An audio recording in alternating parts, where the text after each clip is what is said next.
But Jesus was not conservative in any way.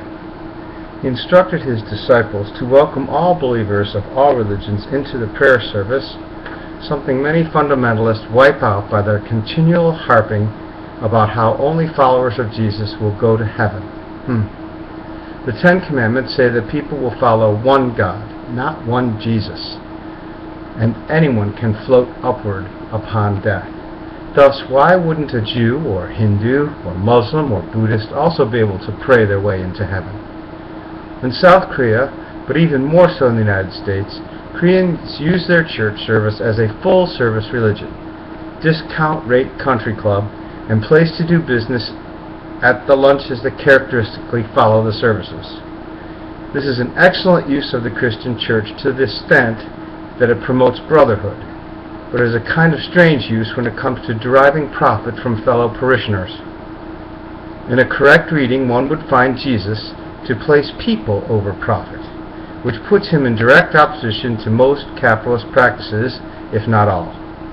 So how do card-carrying capitalists, rich ones, greedy ones, manage to hold their heads up without embarrassment in church?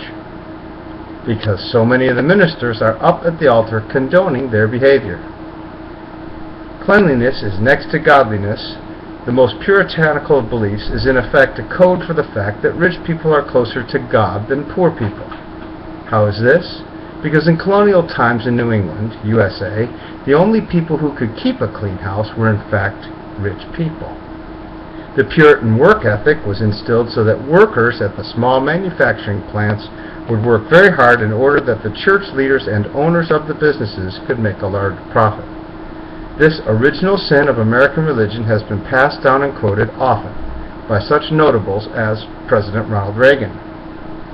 The Catholic belief that birth control is a sin is directly linked to their belief that a huge underclass helps the rich guys stay rich. And it is those folks who, after all, donate to the church, as they should, if they believe their donations will create the type of prayers that will get their ilk into heaven. In these tricky economic times, it is of immediate concern that we relearn how to help our fellow men and women, because a new depression is not a futuristic horror story, but has already begun. In the 1930s, my mother's father, a carpenter, who walked 8 miles or so each way to earn 25 cents a day, raised 4 children on that somehow. He also had a mark on his house that meant that nearly every night a hobo from the nearby train tracks would be visiting them for supper. Delmer Spellman knew his house was marked, and slightly poor as they may have been, they never removed the mark and never turned anyone away from a meal. It's my firm belief he made it to heaven. What worries me is that this all or nothing, fire and brimstone, black versus white with no shades of gray churches that dominate the Christian and sometimes Muslim worlds will, instead of instilling the brotherhood once trumpeted by Jesus, cause further rifts and make way for a new Depression-era criminality that no church should condone. If we do not find ways to become friends on a local level now, then the ill-fated politicians and the big money that controls them will throw us into one war after the other to try to bail out their economies. And we will have to decide whether to bear arms against one another or lend each other a hand. This diatribe is not meant to get people to quit their churches, temples, or synagogues, but is written in the hope that we can have enough friendship at the local level to outweigh somehow the horrors that are increasing at the global level. Now, there's no doubt about the fact that certain policies in Europe and the United States have made it easy and in fact given tax breaks for corporations to move their jobs to the cheapest labor they could find. This is not a Christian ethic at all. It not only reduces the middle class in Europe and the United States considerably, but also ensures that the underclass in the rest of the world, be it Mexico, Argentina, China, Vietnam, Malaysia, Burma, Indonesia, the Philippines, it doesn't matter where, that underclass is going to remain an underclass at $1 an hour or less. 52 cents an hour average in China, 14 cents an hour average in Vietnam. Thus, Vietnam is the plastics industry capital of the world. But by creating such greed and using the church as a propagandist to not only allow us but encourage such greed, puts us in a position where we are not just up against big propagandist TV, which is owned by corporate, or big governments, or the GATT2 Treaty, or the World Trade Organization, or the International Monetary Fund, which are all controlled by big business. Indeed, we're up against religion itself, no matter what religion you are. Except perhaps, maybe, the Buddhists never started a war. But since the year 800, almost every major war has been started by Christians. This is exactly what the Crusades were all about. You could take tax money, and you could take big imperial money, big kingdom money, big I am boss of the world money, and use it to fight Muslims in the Middle East to the point where you run out of men and then start sending children. Well, it's a moneymaker for someone, the guy who builds the boat. It's a moneymaker for the people who build the armaments.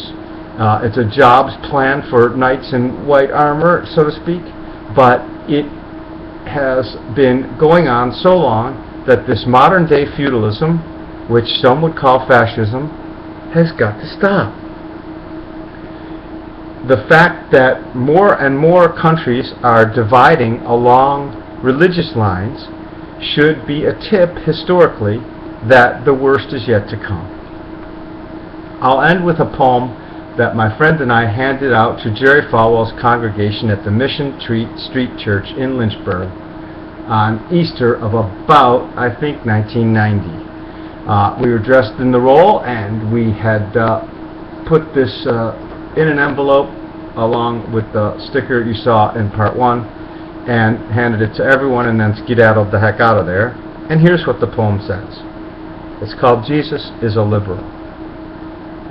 Jesus Christ would not be proud to see religion in this state, Virginia that is. TV evangelists preach a canon of intolerance.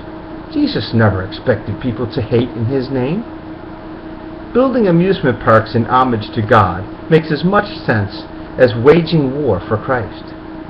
A God who attracts such diverse attentions is not a nice God or even a holy God.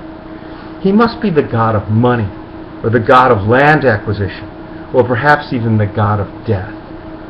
Now that should set bells ringing in your Bible Belt ears. The God of death destroys life and love. The God of death is worshipped in Lynchburg. Now how did I get to know so much about Jerry Falwell, who before his generation the family had been moonshine runners and put in jail many times for it? He lived near me, for one, and for two, he rented 700 aircraft to Frank Clinton, Bill Clinton's brother. And that mess got him entangled in the Manuel Noriega trial. How? Frank Clinton was running guns taken by National Guardsmen from every state but Massachusetts because Dukakis wouldn't go along with it. And they were running them down to Honduras, where they were walked across the river to Nicaragua, long after the Congress had forbid any more aid to the Contras. What came back on those planes has been rumored to be cocaine. More than a rumor, because those planes were also implicated in the Manuel Noriega trial, which was set to be held in federal district court in Roanoke, Virginia, where I was a newspaper reporter at the time. I saw the FBI files, and there were more than 100 cases against Frank Clinton, up until but not past the time when his brother was, in fact, nominated to be president, and the FBI dropped everything, which is most interesting. Anyway, the Noriega trial would have brought out the fact that it was Jerry Falwell, Falwell Aviation Planes, that were doing the dirty deeds, be they rented out or not. It was his big money that was able to buy 700 aircraft. But the Manuel Noriega trial was moved to Miami for reasons no one knows. It's not like the local people in Roanoke, Virginia, who might form a jury, knew anything about Manuel Noriega compared to Miami, where a jury would know a lot more about him since, for instance, so many Panamanians and Nicaraguans live in Miami. At any rate, it was moved, and the information about Jerry Falwell renting the planes to Frank Clinton never came out in court, which I believe was the idea behind moving the trial, but I have no proof of that. So, when we live in a time where it is not only a given, but assumed that governments are working to increase the profit of the extremely small, filthy rich few at the top, and in a time where the middle class is disappearing in many developed countries, and the lower class is being pushed down by what I call wage slavery. I mean, you can be a poor farmer in China, but if you sign up for factory work, you're going to end up in debt. Just look it up. The fact that the churches are willing to continue the propaganda under the name of Christ, or Buddha, or any type of Hinduism, or Muhammad, is crazy. You know, in the 17 and 1800s, the Islamic Church, Islamic religion, was extremely liberal and open. And it is only when the middle-class merchants got a hold of that church that it had become so radicalized and focused in on small segments like how to get to seventh heaven by dying in a holy war, and the concept of holy war against all hedonists and ne'er-do-wells that weren't Islamic. Lo and behold, it was that merchant class at it again, trying to become the upper class.